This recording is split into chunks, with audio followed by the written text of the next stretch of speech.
Hola. Buenos días. Si podéis ir tomando asiento, por favor. Gracias.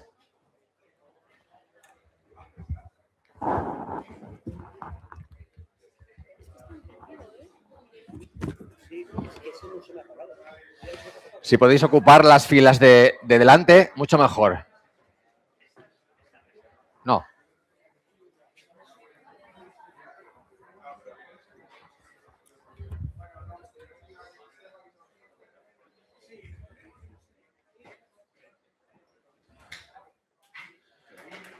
Y sentándoos, por favor.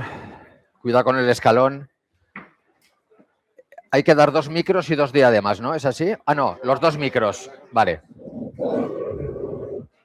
No, bueno, mira, vamos a poner como estáis aquí, que es un poco random, pero...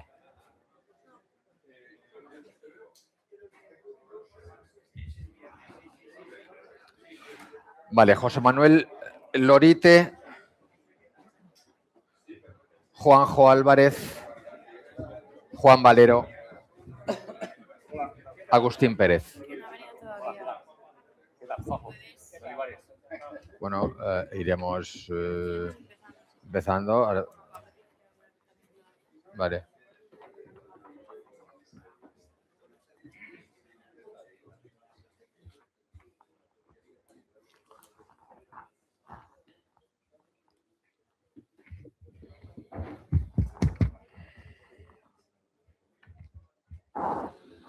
Bueno, buenos días a todos.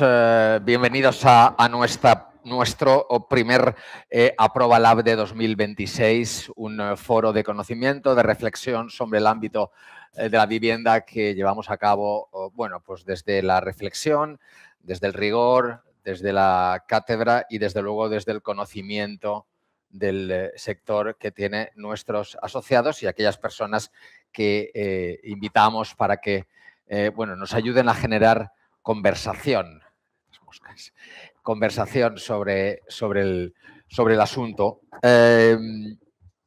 Nosotros, como sabéis, intentamos a través de este foro generar opinión y generar debate social ayudándonos de expertos y para que sean otros los que nos cuenten cómo ven el asunto desde fuera. En este caso es una mesa, como diría, híbrida con personas vinculadas al sector y personas también que lo observan desde el exterior. Vamos a centrar este primer Aproba Lab del año en el mercado del alquiler. Cuando hablamos de vivienda asequible y dentro del mercado de la vivienda, dentro del debate sobre la crisis habitacional, se habla mucho más de la construcción y de las viviendas de nueva construcción, vivienda libre, protección, etcétera, que del alquiler. Y el alquiler, desde luego, es una herramienta fundamental que en España no ha estado suficientemente desarrollada durante muchos años y que ahora tendría un papel clave si no fuera porque también se encuentra en crisis a la hora del acceso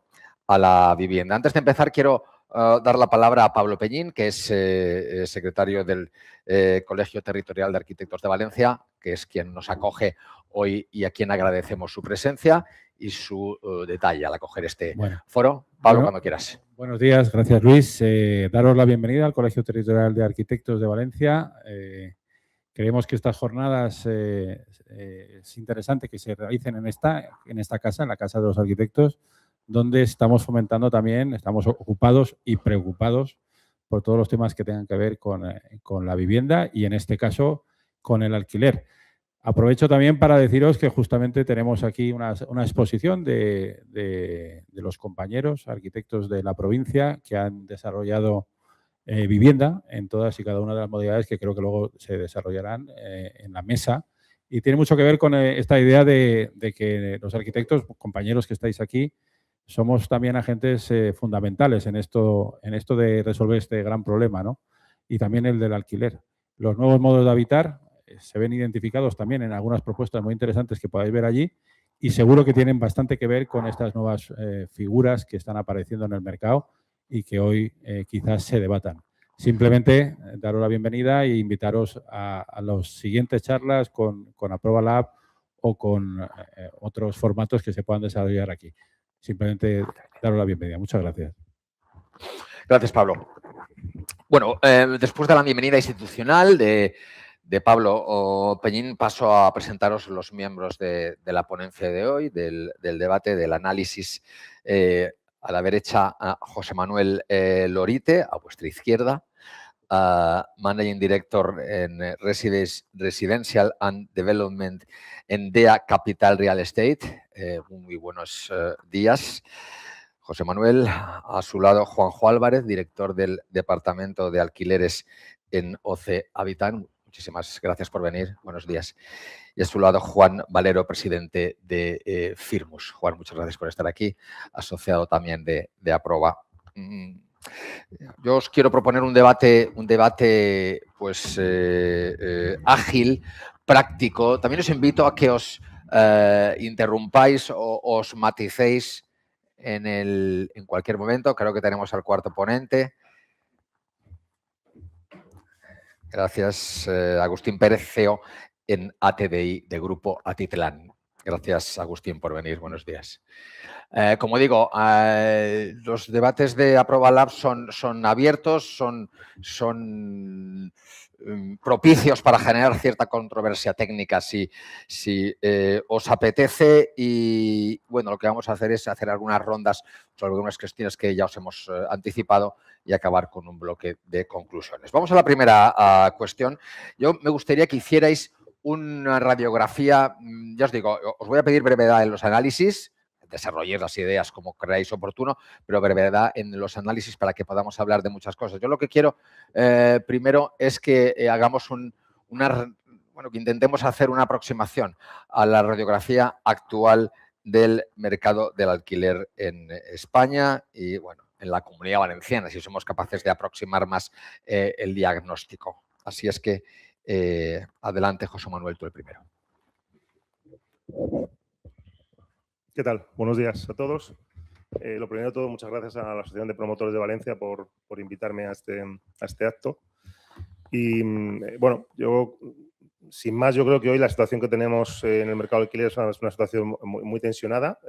Hay claramente un déficit estructural de oferta frente a la demanda que hay, que podríamos decir casi que es infinita, no solamente en el tema de alquiler, sino en la demanda de vivienda que tenemos en España de manera estructural.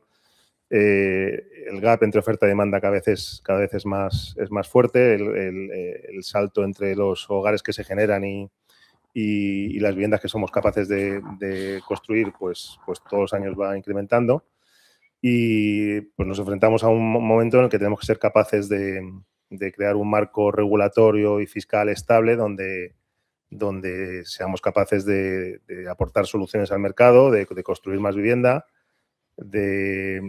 si nos centramos en el tema del alquiler, de hacer soluciones que sean escalables, es decir, que se pueda producir a gran escala la vivienda y como decía, pues todo ello dentro de un marco regulatorio, normativo y fiscal que sea estable y que haga que el capital pues resultemos atractivo para el capital, ¿no? Este tipo de inversión.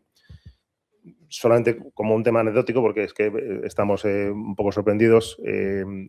Entre los diferentes proyectos que tenemos nosotros de vivienda en alquiler, somos adjudicatarios de varios lotes del Plan Vive de la Comunidad de Madrid, en este caso del Plan Vive 3, que estamos terminando una promoción en Madrid de 210 viviendas. La semana pasada salimos sin hacer ningún tipo de publicidad, sino simplemente porque te marcan los pliegos que 3 meses antes tienes que publicar pues un anuncio en el Boletín Oficial de la Comunidad de Madrid y en un periódico.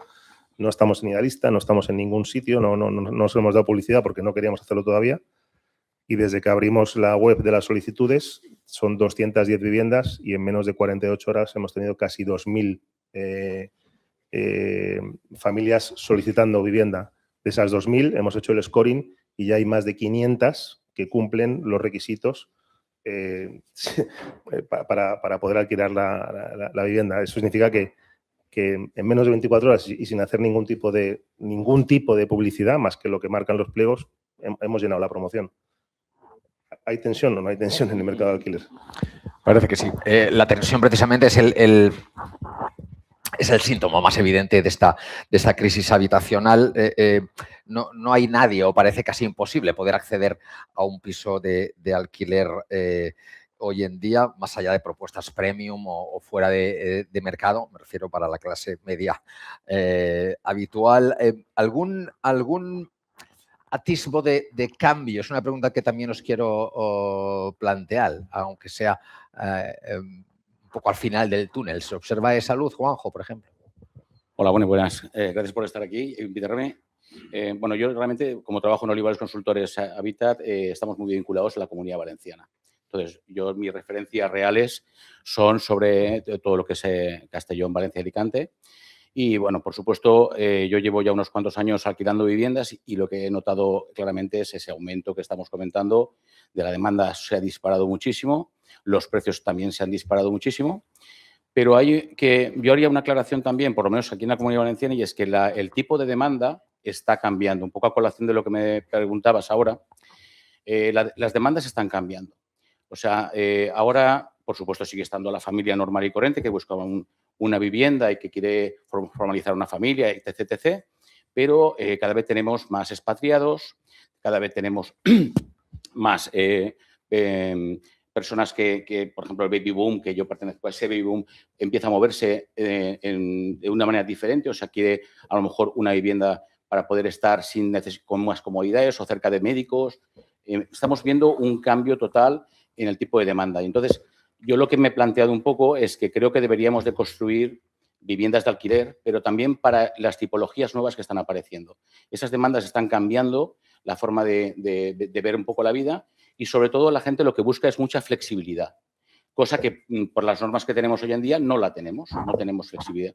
Pero realmente si hubiera un arco más abierto a una flexibilidad, los alquileres creo que se regularían un poco más y, por supuesto, hay que construir a nivel público vivienda para la gente que no tiene posibles o que es vulnerable y hay que hacerlo urgente porque es una barbaridad de gente. Cada vez hay más gente buscando viviendas y no hay ya no en las inmobiliarias, es que tampoco hay ni siquiera en ningún sitio.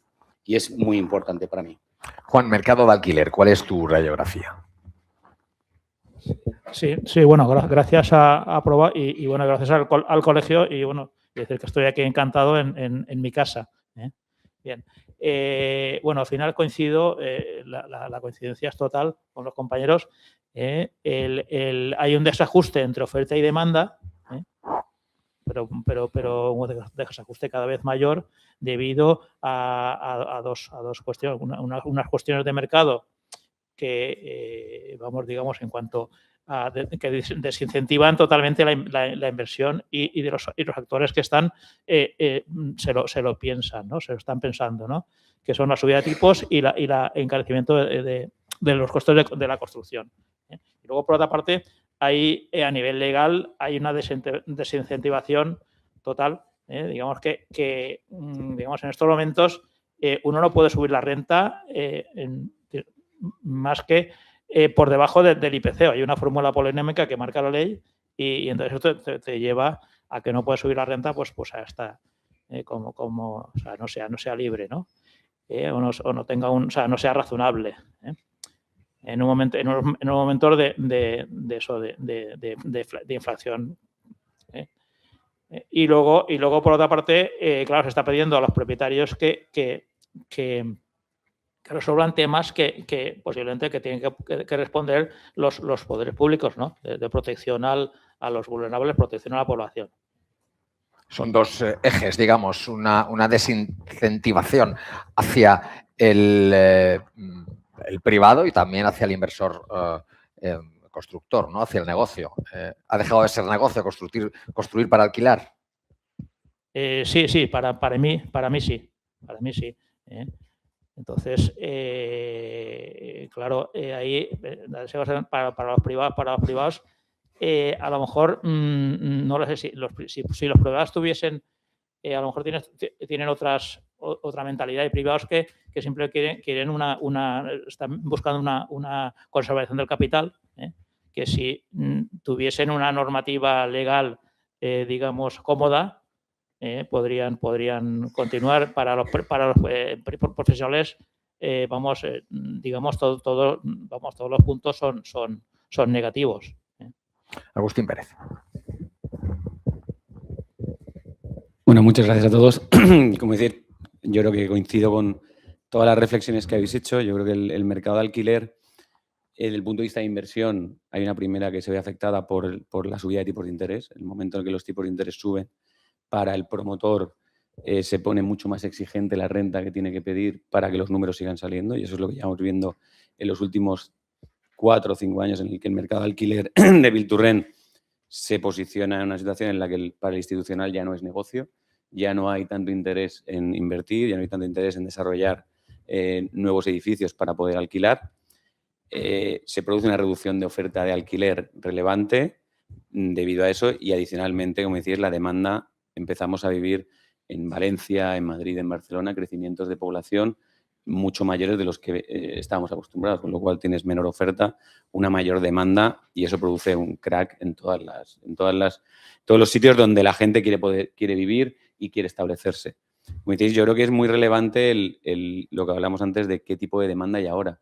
Esa demanda, lo que está ocurriendo es que esa demanda, que probablemente no es una demanda clara de un uso residencial, porque es una demanda de un expatriado, de un estudiante, de alguien que viene de forma temporal, está ocupando usos residenciales. O sea, a la poca oferta que hay, además ocupa usos residenciales y expulsa a familias y hace que, como decíamos, el vulnerable, nosotros tenemos una mentalidad de vulnerable, de alguien mucho más desfavorecido. El problema es que el vulnerable cada vez es una mayor. Cada vez hay más. Cada vez hay más vulnerables y afecta a otros estratos de la sociedad, porque los alquileres van subiendo, porque van siguiendo esta demanda, que es lo que no tendría mucho sentido. Deberíamos ser capaces de organizar los usos, organizar a los estudiantes para que vayan a residencias de estudiantes, organizar a los turistas para que vayan a hoteles, organizar al expatriado que vaya a un flex living, de forma que liberen uso residencial, que es cada vez más escaso, y producirlo, aquí estamos todos en el sector, producir nuevo suelo residencial es prácticamente imposible.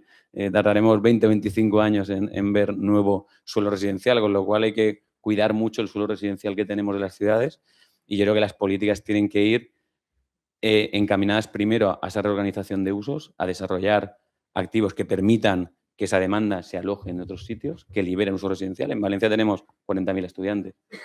Hay 8.000 plazas de estudiantes y el resto están ocupando viviendas. Están ocupando 10.000 viviendas. Pasaba con los apartamentos turísticos que lo hemos visto, el momento en el que tenemos un déficit hotelero relevante en la ciudad y la gente se lanza a hacer apartamentos turísticos que te fagocitan el uso residencial. Entonces los turistas se van al uso residencial.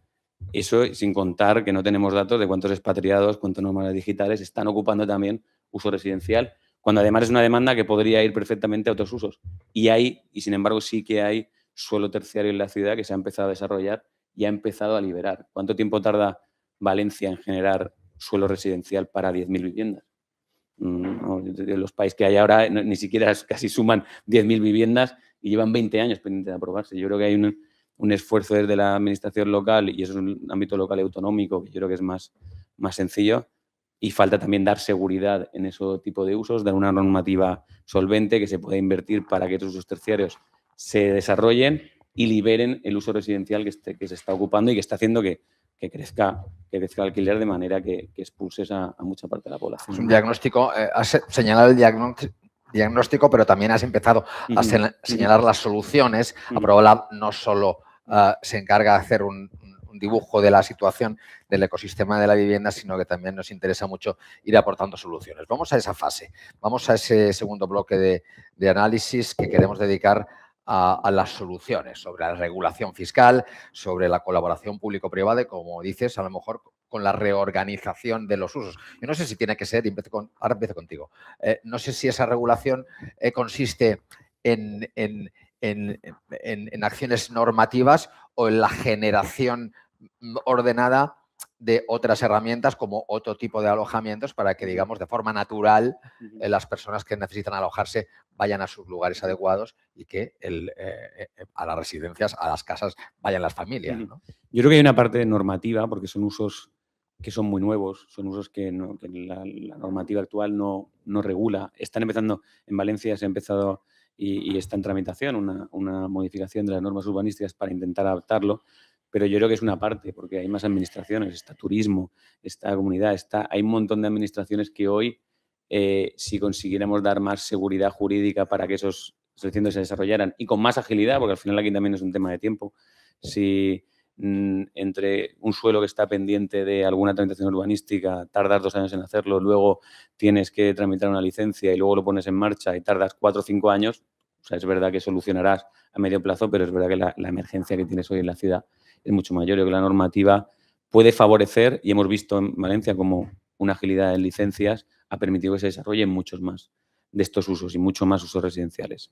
Yo creo que hay que profundizar en dar una seguridad jurídica de esos usos, si están claros, que dónde tiene que ir cada inquilino, tiene que ir a un uso, y favoreciendo sobre todo los usos terciarios, porque yo creo que regular todos estos usos sobre usos residenciales lo que hace es consumirte un uso residencial que no es factible. Yo creo que en eso, en la normativa, y sobre todo la normativa es una normativa autonómica de turismo, sí que tiene que esforzar en dar una legislación clara sobre estos usos. Hoy, en turismo te ocurre, tú vas a desarrollar un edificio y no tienes una licencia, no tienes un dictamen de turismo que te diga sí o sí esta es la normativa, ¿no?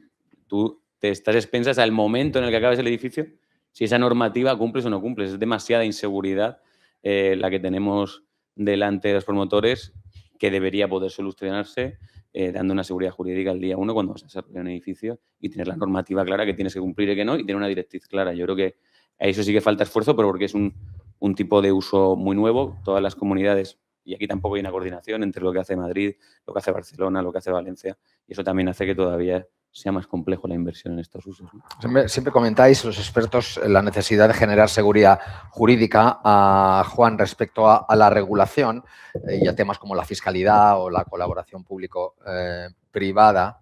¿Qué cambios debería haber en la normativa, más allá de la seguridad jurídica, o trabajar en ella de forma que se fomentara el alquiler, pues protegiendo primero el trabajo de los inversores y los promotores, y segundo también asegurando la estabilidad y bueno, la tranquilidad de los inquilinos?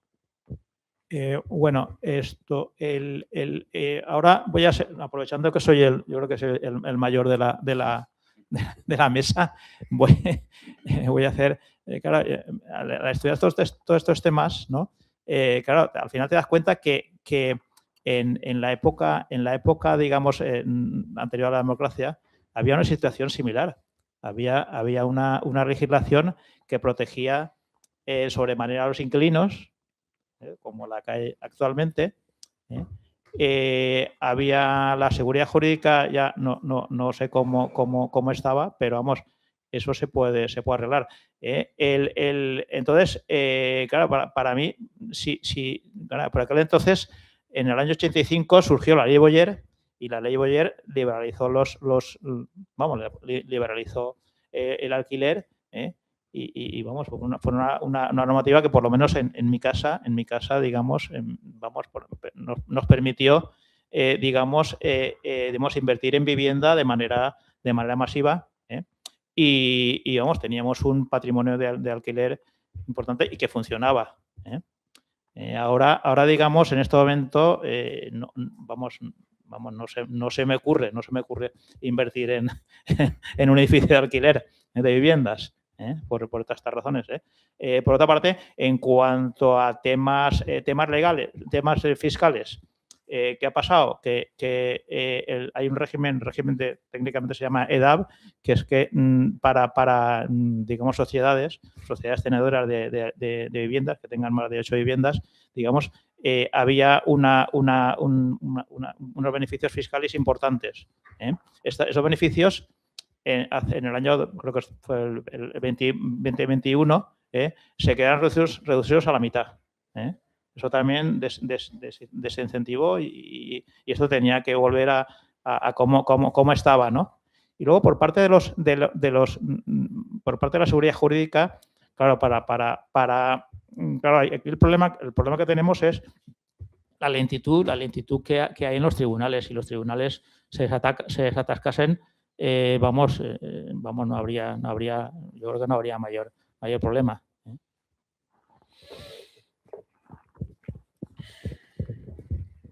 Bueno, a ver, yo quería comentar un poco a la colación del comentario. Yo me he dado cuenta que hay dos formas también de poder sacar algo más de producto al mercado. Por una parte, evidentemente, la construcción está en estos momentos, como dice, pues si no hay fiscalidad, no hay seguridad jurídica, no hay, pues evidentemente todo el mundo está bajando el listón.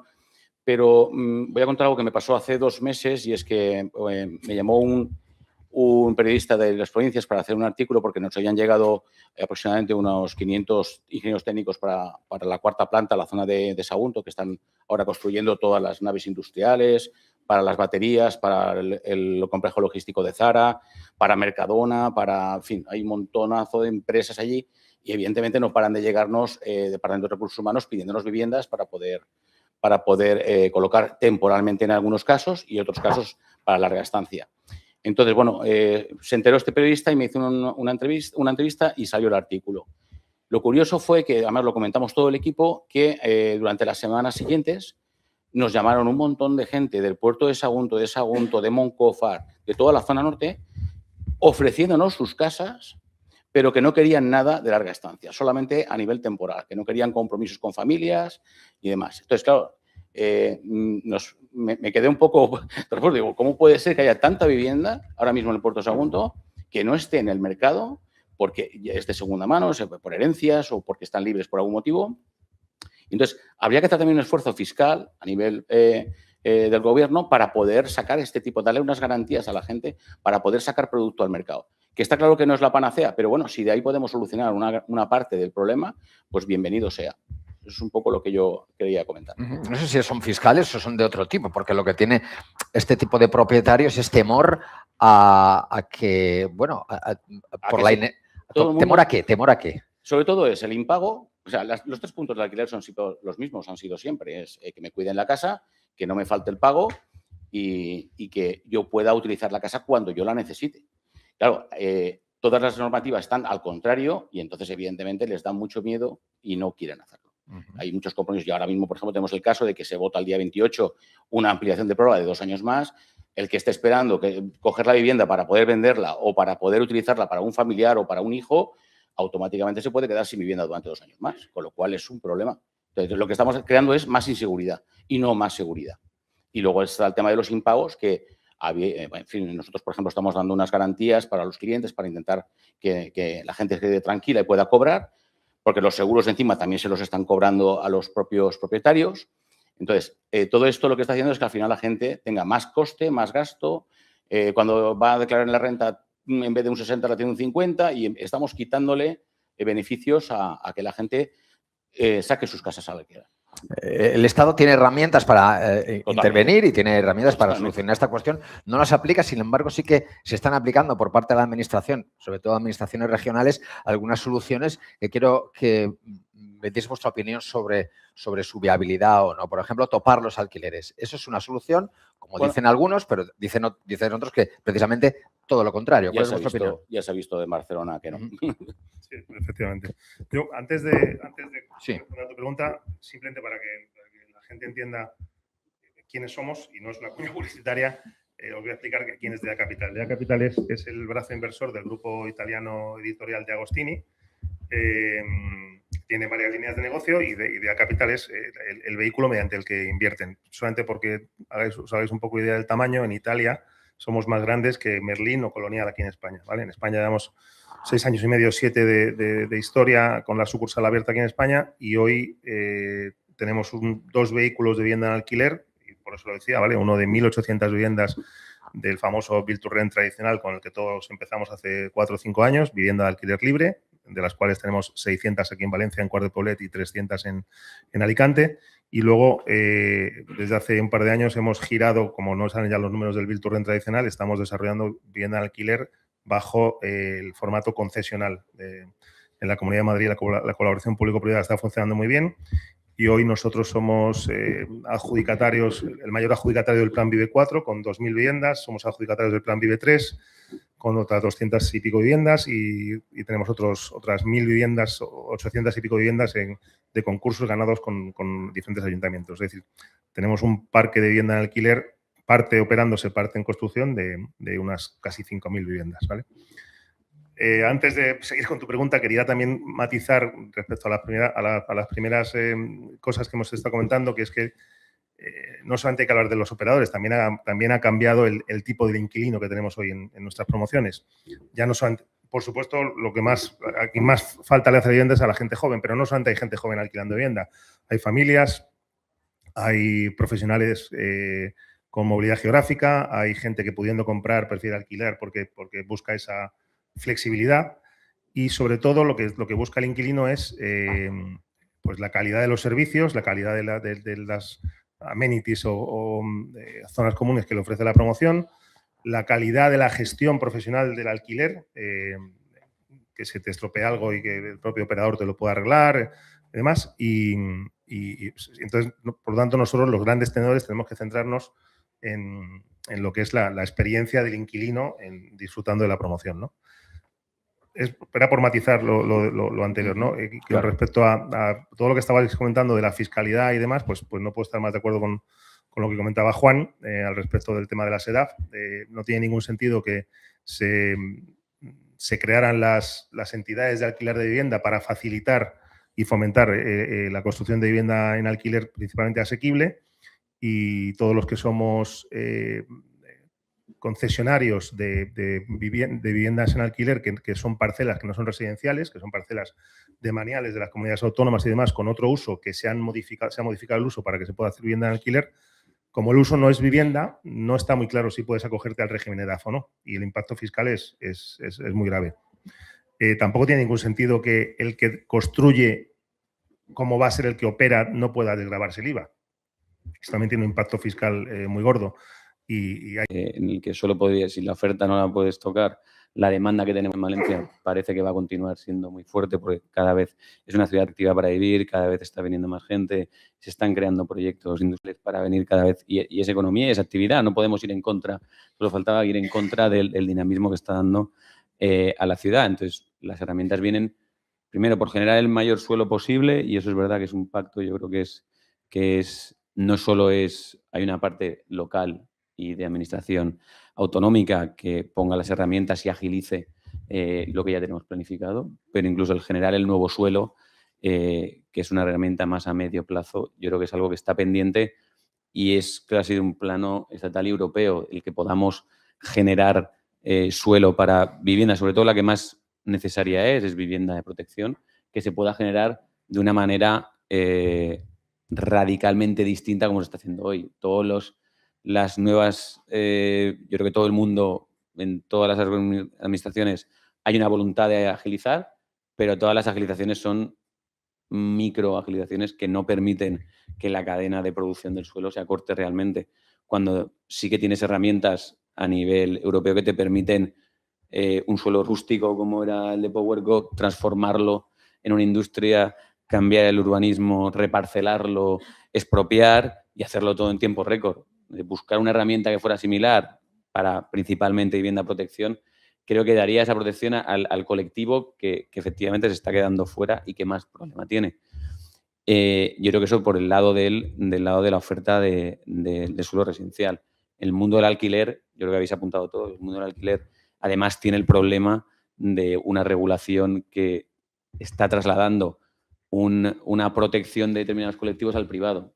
Eso lo que hace realmente es desprotegerlo porque el privado lo que hace es resistirse, como decía antes, resistirse a alquilar ese colectivo, con lo cual estás creando mayores problemas. Creo que la administración en eso debería ser más valiente y arriesgar y decir, oye, aquí hay una protección de un colectivo vulnerable, puede declararse vulnerable, pero mientras este inquilino no lo haga, que cree un fondo para garantizar que ese inquilino sigue pagando la renta y no tenga que soportar el propietario ese inquilino. Estamos viendo que hay colectivos vulnerables que reciben ayudas y no son finalistas para pagar alquiler. Puede estar recibiendo una ayuda para alquiler y no está pagándosela al propietario. Creo que hay que agilizarlo para dar esa tranquilidad al propietario, que aunque alquile una vivienda y sea un colectivo vulnerable, va a tener una protección de ese alquiler. Ahora, eso requiere recursos y requiere dinero, no son solo políticas, que yo creo que es lo que nos falta.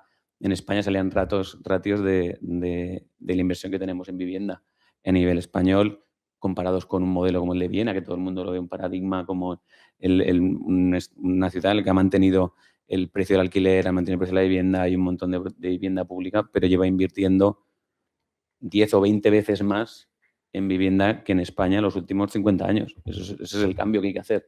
Es que las administraciones tienen que invertir. Pero es el ratio que estamos invirtiendo 50 o 60 euros por español al año, cuando es el principal problema que tienen. Digo, no será tan grave cuando invertimos tan poco. Digo, o realmente invertimos más y esto no se soluciona solo con políticas, se soluciona con dinero por parte de las administraciones para dedicar a todas estas políticas, ¿no? Cuando hablas de invertir más, ¿hablas de inversión de ayuda a la industria de la vivienda o hablas de medidas fiscales, por ejemplo, que retiren ese casi 30% de impuestos que hay en cada vivienda que se construye? Claro, por ejemplo, en la vivienda de protección hay una parte que toda la parte impositiva en el que al final lo que estamos haciendo es ir incrementando el módulo cada vez con un pago de impuestos por parte del promotor tremendo. Dices, no tiene mucho sentido que al final esos impuestos al final los está pagando el inquilino final. Si quieres proteger a ese inquilino final, en la parte de vivienda de protección yo creo que es fundamental que haya una reducción de la parte impositiva. Me da igual hablar de ICIOs, me da igual el impacto que tienen los IVAs.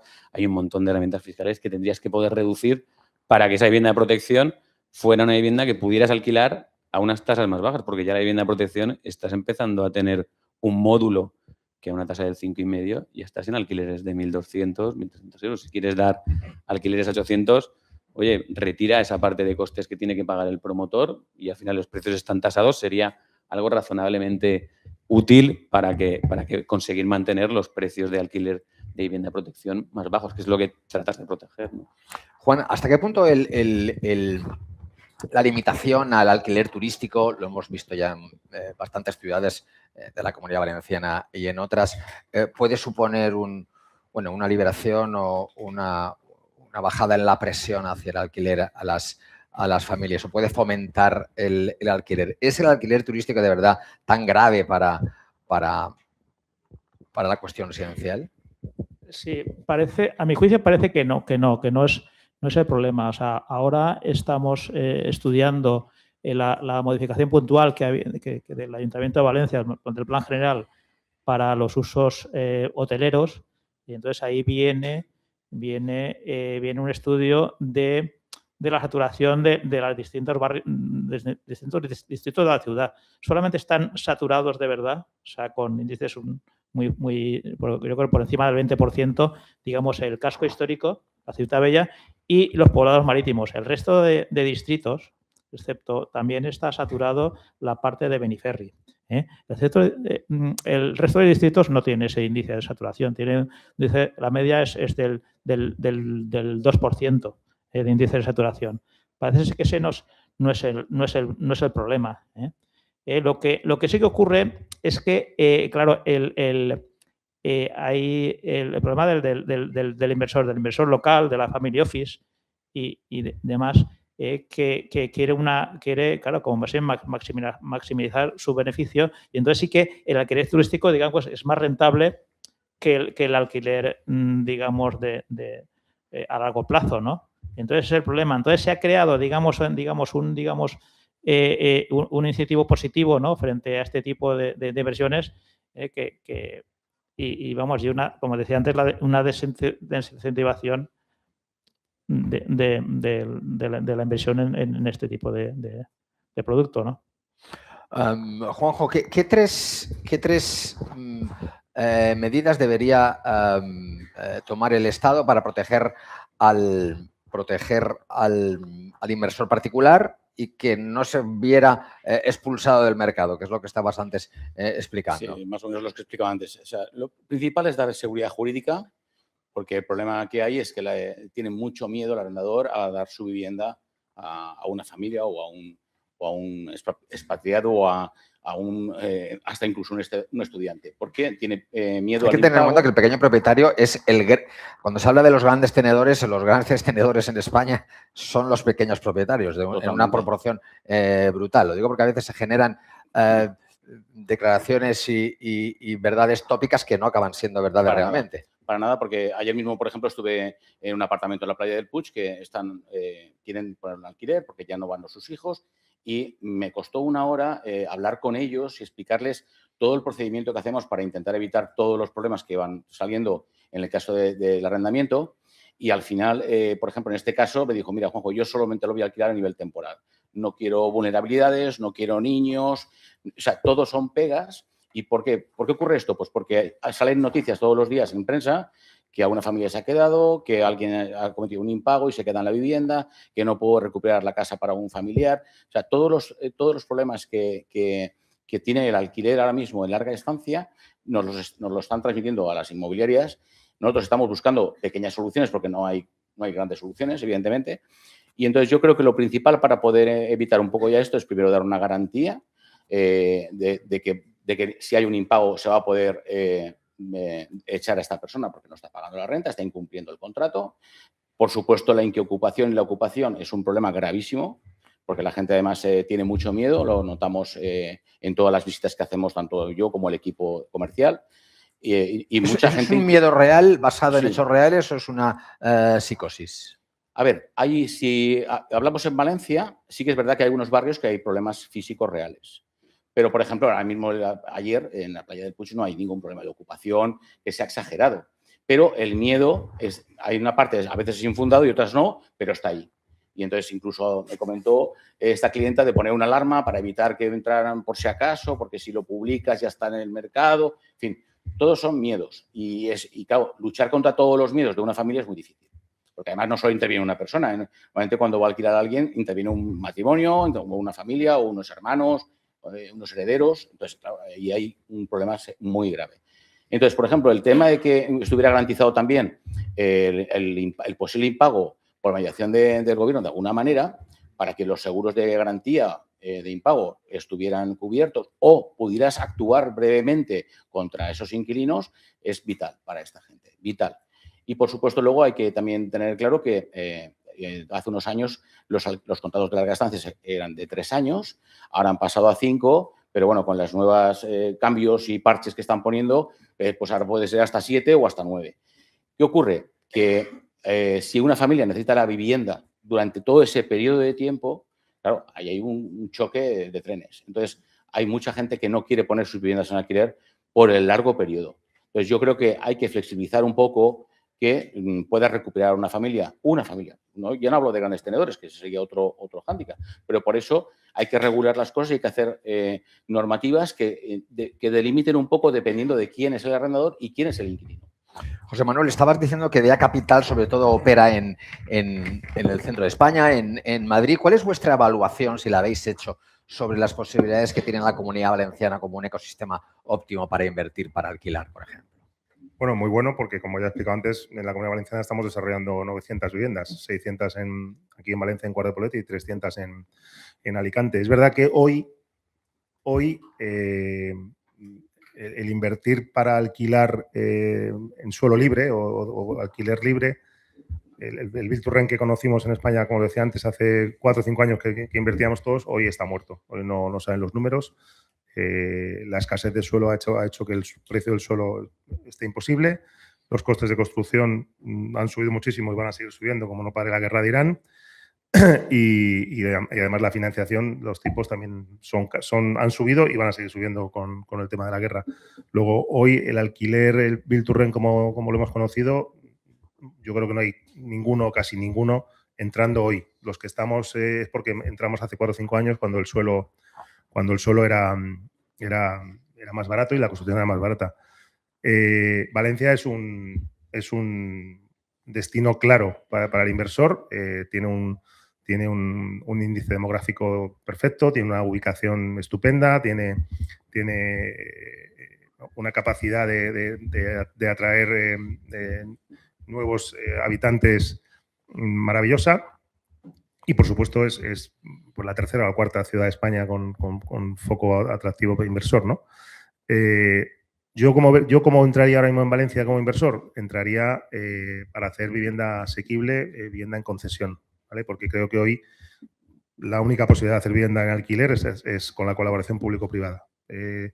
Lo explicaba antes, las administraciones tienen que deshacerse de todo ese paquete de suelos que tengan bien con uso residencial o con cualquier otro tipo de uso y como estamos en una situación de urgencia, pues tomar medidas de urgencia.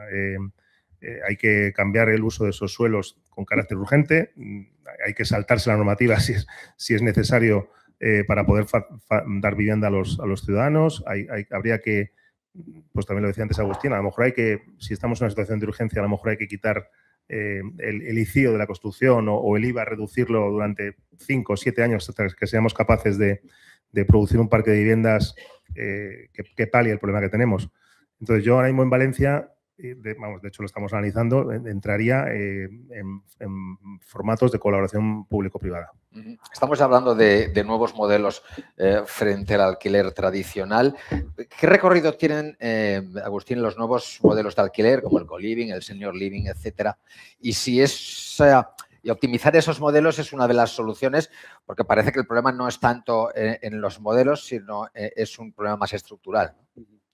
Bueno, yo creo que todo, o sea, aquí un problema tan grave que existe de oferta y demanda, como decíamos, todo ayuda a que estas situaciones se solucionen. Yo creo que los usos terciarios permiten, como decía antes, que mucha demanda hoy está ocupando un suelo residencial y vaya realmente a un sitio donde ellos quieren ir.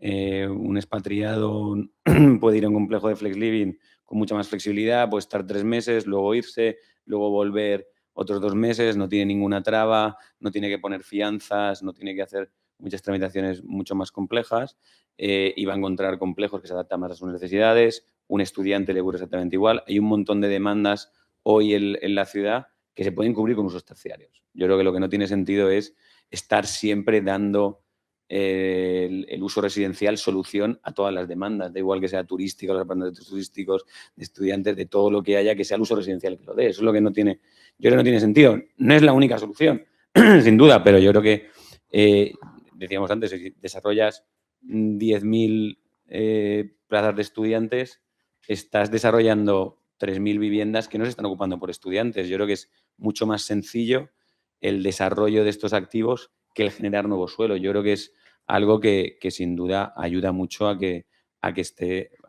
sobre todo la parte de alquiler, por lo menos frene esas subidas y no sigamos la escalada que cada vez pone más difícil a otros colectivos que son usos residenciales que tienen que estar en usos residenciales. Juan, ¿estás de acuerdo? Sí, la verdad es que digamos que en estos últimos tiempos, digamos que está cambiando el tipo, o sea, que hay mucho más dinamismo en las ciudades, hay más movimiento poblacional, digamos, nacional e internacionalmente, ¿no?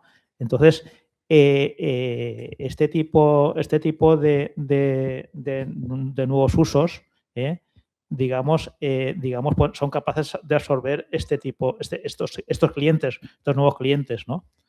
Entonces, sí, la verdad es que además luego hay temas como temas incluso, digamos, de infravivienda, por decirlo así, que es lo que ocurre con los pisos que comparten estudiantes, que hay determinados sitios donde, digamos, el salón, digamos, se le ha quitado ese uso, se le ha montado se ha dedicado a un nuevo dormitorio, se le ha puesto un baño con un motor para evacuar las aguas residuales y hay en situaciones que son, digamos, de tercermundistas, ¿no? Entonces, todo este tipo, claro, esto hace que digamos que no solucione el problema, pero sí lo minimice bastante. Yo creo, si me permites, por matizar, Sí. o por complementar, o sea, este tipo de nuevos usos han venido, lógicamente, a dar respuesta de la falta estructural que tenemos de vivienda como país, pero tenemos que tener mucho cuidado y debería estar mucho mejor regulado y no hacer activos que están un poco ahí en el limbo. Todos conocemos, vuelvo a Madrid, que es donde más desarrollamos nuestra actividad profesional. Hay ciertas zonas de la ciudad donde te permiten hacer este tipo de activos, pero no puedes poner cocinas, entonces la gente pone un microondas y un kitchenette que se llama. Hay que tener mucho cuidado con hacer infravivienda, no deberíamos permitir que se hicieran apartamentos de 20 metros, porque entonces vamos a volver a cometer el error de que la gente viva en nichos. Hay que diferenciar muy bien el alquiler LAU de este tipo de alquileres, hay que dejar claro que estos son alquileres temporales. En fin, yo creo que ahora mismo hay un boom de este tipo de activos porque hay necesidad de encontrar soluciones habitacionales, pero no todo vale, o no todo nos debería valer como sociedad. Hay que regular muy bien las dimensiones mínimas de las estancias, los usos, si no puedes poner cocina y la gente, los inversores lo están poniendo después de construir, si pasa algo lo cubren los seguros, no lo cubren los seguros. En fin, ahora mismo hay un limbo ahí que quizá cuando se regule bien va a haber activos que se van a quedar fuera de ordenación, por así decirlo, o no, pero que es un poquito inestable todavía ese tipo de activos. Pero ya que estáis, una pregunta a los cuatro, precisamente por los formatos. Hay voces expertas documentadas que sugieren una ampliación en los formatos de vivienda. Es decir, no se trata de hacer a lo mejor viviendas low cost, pero sí viviendas a lo mejor que no tengan calidades extraordinarias, que es lo que se exige de forma mayoritaria, no sé, que no tengan parking, que no tengan una serie de elementos que contribuyan a abaratar el metro cuadrado al final. Generar ese tipo de dinámicas y regularlas desde las administraciones, ¿os parece una solución interesante? Y eso es una pregunta que os lanzo. A ver, yo creo que vuelvo a la idea de antes. Estamos ante una necesidad o una situación de urgencia, pues yo creo que a lo mejor para resolver temporalmente el tema de la vivienda, pues a lo mejor lo que acabas de decir, o sea, a lo mejor no habría que obligar a que todas las plazas, a que todas las viviendas tuvieran una plaza y media de aparcamiento, porque a lo mejor hay zonas o la gente joven ya no usa tanto el coche, usa mucho más el transporte público. A lo mejor no haría falta que todas las viviendas que se construyen, sobre todo la vivienda protegida, tuvieran unas condiciones de sostenibilidad como la vivienda libre, porque al final hacer que un edificio tenga BREEAM Very Good o que tenga unas calificaciones energéticas, lógicamente encarece mucho el coste de la vivienda. Es decir, yo creo que si queremos como país dar respuesta a una situación de urgencia, igual habría que relajar ciertas... Construir hoy una vivienda protegida te cuesta lo mismo que una vivienda libre. Cambias los alicatados, cambias cuatro calidades, pero a nivel normativo, a nivel de exigencias de hormigón, a nivel de exigencias de aislamiento al ruido, aislamiento térmico y demás, es que te cuesta igual. Es que no hay diferencia entre una vivienda libre y una vivienda protegida. Pues igual no es la forma más rápida de solucionar el problema. No estoy diciendo de construir casas que no cumplan las condiciones mínimas, no digo eso, pero tampoco hay que ir a un estándar de calidad altísimo, porque eso está frenando la gente frena el retorno y sin retorno pues el capital no va a entrar. Juanjo. Pues yo quería comentar con respecto a lo del flex living. Bueno, por supuesto estoy de acuerdo totalmente en la normativa que debería de ser mínima para habitaciones de un cubicaje correcto y que tengan todos los servicios posibles. Pero sí que es verdad que hay una parte del mercado, por ejemplo, toda la gente expatriada, los estudiantes, los baby boom que están ahora moviéndose mucho, que además nosotros lo estamos notando una barbaridad. Incluso hay un perfil de cliente que está ocupando las viviendas de larga estancia, pero realmente el uso va a ser temporal. Por ejemplo, yo tengo ahora mismo 4 clientes expatriados que estamos buscándole casa para comprar. O sea, están en un momento de impasse, pero están evitando, o sea, no están en una vivienda normal de temporal, sino que están en una vivienda de larga estancia.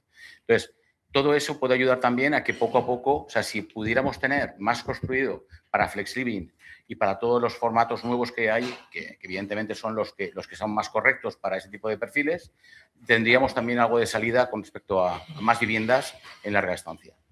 Bueno. Sí. Bueno, yo como técnico, a ver, yo no soy partidario de bajar las calidades. Hay unos temas mínimos que no se pueden bajar, ¿no? Pero yo creo que en la normativa arquitectónica, ocurre lo mismo que con el resto de las leyes, que ha habido una acumulación de normativa y tal, pero no se ha derogado. Se pueden derogar, o sea, por ejemplo, lo que se me ocurre es que, por ejemplo, en tema de telecomunicaciones, hoy en día en las casas funcionamos con el wifi y, sin embargo, la casa está llena de tubos vacíos y tubos llenos de conexiones para RJ45 como en las oficinas. Eso a lo mejor se puede evitar. La antena colectiva.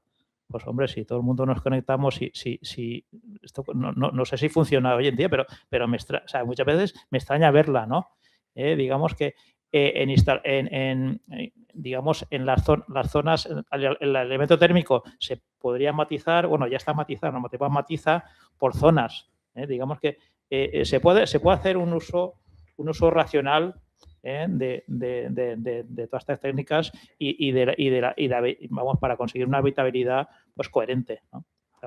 Y por otra parte, ya que no sé si va a ser el tema de atención o qué, pero como se me estaba quedando en el tintero, digamos, una cuestión, digamos, vamos, que la apunta Agustín, que para solucionar todos estos temas de la vivienda de alquiler se pueden hacer planes urbanísticos como se han hecho de actuación urgente, como se han hecho para los temas industriales, ¿no? A partir de ahí se pueden, digamos, con el suelo, si el suelo es propiedad pública, digamos, se pueden montar colaboraciones público-privadas, digamos, con esto similar al Plan Vive como de Madrid, con lo cual se rebajaría bastante las rentas. Usted. Sí, yo creo que en el cambio de calidades de las viviendas, yo creo que en la vivienda de protección, como decimos, estamos desarrollando viviendas de protección que son iguales que las viviendas libres. Sin duda yo creo que hay reflexión que hay que hacer, como la plaza de parking, como hay cosas, y todo ayuda. Es verdad que yo creo que el impacto que tiene en costes, comparado con las subidas que estamos teniendo, es verdad que se quedan cortos. Estamos teniendo muchos problemas, sobre todo en desarrollos. El tamaño ahora está siendo un hándicap relevante a la hora de construir. En el momento que estás haciendo proyectos pequeños, los costes de construcción se disparan absolutamente. Y eso afecta probablemente más que las calidades que vas teniendo. Yo creo que el momento de la construcción vive un momento convulso y se espera todavía más, ¿no? Entonces yo creo que se está actuando también desde la administración en ver de qué manera se consigue ayudar a la parte de construcción a mejorar esa parte de costes. Yo creo que hay más intervención que habría que hacer ahí en conseguir que las constructoras puedan tener gente, formar gente, llevar gente a las obras y solucionar muchos de los problemas que están teniendo para conseguir que los costes de construcción bajen, y tendría mucho más impacto que tocar calidades, que sin duda cabe la reflexión, porque yo creo que hay, como decía Juan, estamos sumando normativas sobre normativas, pero yo creo que hay otras líneas de costes o las fiscalidades que estamos teniendo que impactarían de forma más inmediata que un cambio de calidades. Me gustaría saber si tenéis alguna cosa más que se os haya quedado en el tintero, como decía Juan, o puedo dar paso a preguntas. ¿Alguna cuestión que queréis añadir? Pues si alguien quiere intervenir, dar su opinión, hacer alguna pregunta, le trasladamos el micrófono.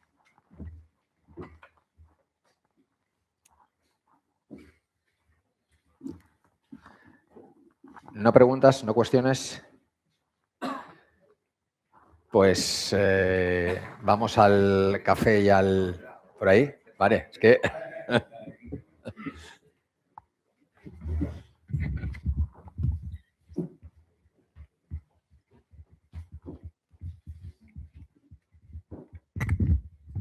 Disculpas por haber llegado tarde, pero ya que están, que trabajen un poco más. Evolución de los precios. ¿Qué estáis viendo de vuestras atalayas? Quizá, José Manuel Lorite, con todo ese volumen de viviendas que en un primer momento ibais a sacar al mercado y podía abrumar, parece que te las van a quitar de las manos. Ya no es si estáis llenando vuestra oferta disponible, sino qué previsión tenéis de precios a 3 años vistas. ¿Cómo creéis que se va a comportar el mercado? Bueno, ya sabes, mi buen amigo, que nosotros hoy no estamos haciendo promoción a la venta. Todo lo que tenemos es vivienda en alquiler. En Valencia no hemos arrancado todavía. Empezaremos en julio o en septiembre, ya veremos. Pero en Sevilla, donde ya tenemos unas 700 viviendas en alquiler, las estamos alquilando por encima de lo que preveíamos cuando nos hicimos los planes de negocio. También es verdad que los costes de construcción con los que cerramos las obras, bueno, pues al final siempre tienes algún susto al final de la obra con la liquidación, y han sido más caros de lo que inicialmente pensábamos. El problema que tenemos hoy los inversores de grandes portfolios de Build to Rent es que las yields, las rentabilidades con las que queríamos salir al quinto o séptimo año, que ya sabéis que este tipo de vehículos se montan para salir entre el año 5 y el año 7 y que venga un pez más gordo con un capital más barato y se quede con el portfolio, es que hoy esas rentabilidades no se están consiguiendo. Y lo que está pasando en el mercado, que lo estaréis viendo, es, bueno, yo no sé por qué se llama así, pero se llaman privatización. Es que muchos de los edificios que estaban inicialmente pensados para Build to Rent, estando alquilados o sin estando, muchos de los inversores los están haciendo dos estrategias. O los venden ellos uno a uno o se lo venden a otro inversor que al final lo que hace es desgranarlo y venderlo uno a uno. Nosotros estamos haciendo esa reflexión ahora mismo. Probablemente lo hagamos con alguno de los activos que tenemos, porque hoy la venta a particulares uno a uno, estando estando la vivienda alquilada o sin alquilar, hace que tu retorno sea más alto que el retorno de venta de portfolio, que hoy, por los tipos de interés, bueno, pues nadie te va a pagar las rentabilidades con las que en su momento entramos en estos vehículos. Creo que ¿Alguien más quiere responder a la pregunta? Perdona, y por lo tanto eso significa que si lo trasladamos al precio de la vivienda, al precio de la vivienda en venta, pues todos los años todos leemos los informes de los JLL o CBRE y tal, que se prevén subidas entre el 6 y el 7%, y llevamos 4 o 5 años que las subidas son de doble dígito. Parece que este año pues va por la misma, por el mismo rumbo, ¿no? Yo creo que también tiene un límite. La gente tiene una capacidad de pagar y hasta ahí va a llegar. Aunque no haya oferta suficiente, no sé cuánto más se puede estirar el chicle. Creo que Luis, yo quería hacer una pregunta. Estaba pensando. Sí. Nada, encantado a todos y muchas gracias. Encantado.